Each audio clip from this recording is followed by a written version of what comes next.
Thailand को लेकर एक चौंकाने वाला डेटा मैं आपको इस वीडियो में बताऊंगी, लेकिन उससे पहले अगर अभी तक आपने न्यूज़ 18 इंडिया के यूट्यूब चैनल को सब्सक्राइब नहीं किया है तो तुरंत सब्सक्राइब करें। 6 महीने में 10 लाख भारतीय थाईलैंड गए। अब सरकार ने बड़ा फैसला ले लिया है। थाईलैंड दुनिया भर के टूरिस्ट के आकर्षण का केंद्र, उससे करीब 4000 किलोमीटर दूर भारत में भी इस देश का ऐसा क्रेज है कि वहां पिछले 6 महीने की ही बात कर लें तो करीब 10 लाख भारतीय थाईलैंड पहुंचे हैं। ये डेटा बताता है कि थाईलैंड का भारत में कितना क्रेज है और भारतीयों के वहां पहुंचने से उसे कितना आर्थिक फायदा होता होगा। लेकिन ये सब उसके लिए नाकाफी साबित हो रहा है। पूरा देश भयानक आर्थिक तंगी से जूझ रहा है, जिसको देखते हुए वहां की सरकार ने बड़ा फैसला ले लिया है। थाईलैंड की सरकार लोगों को खर्च करने के लिए पैसे बांट रही है। सरकार ने $13.8 बिलियन की हैंडआउट योजना शुरू करने की तैयारी की है।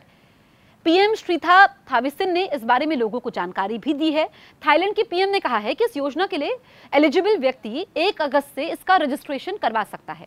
हालांकि इस योजना पर वहां के कई अर्थशास्त्रियों ने आपत्ति जाहिर की है। उनका मानना है कि योजना कम प्रभावशाली है।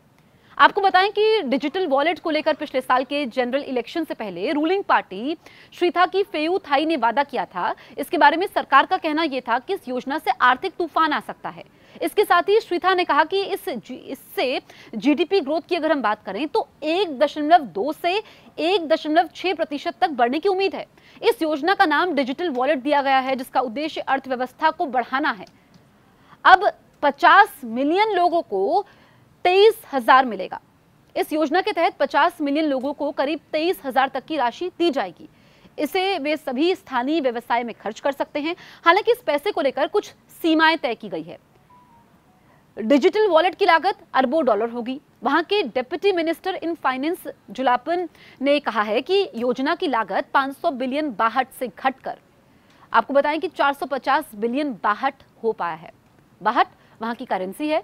इसके साथ ही उन्होंने कहा कि सभी 50 मिलियन लोगों को अभी भी कार्यक्रम का हिस्सा होना होगा, क्योंकि पात्र लोगों में से केवल 90% ने ही पिछले अनुदानों में उनका उपयोग किया था। अब कुछ सीमाएं लगाई गई हैं। दरअसल फेयू थाई पार्टी ने शुरू में 16 साल और उससे ज्यादा उम्र के सभी थाई लोगों के लिए डिजिटल वॉलेट भुगतान का सुझाव दिया था, लेकिन बाद में इसे केवल निम्न आय वाले थाई लोगों तक सीमित कर दिया गया, जिन्हें ऐसे लोग माना जाता है जिनकी सालाना आय अगर हम बात करें तो 840,000 बाहट यानी कि भारतीय रुपए में 19 लाख से ज्यादा नहीं है, और फाइनेंशियल इंस्टीट्यूशन में कुल बचत 11 लाख से ज्यादा नहीं है।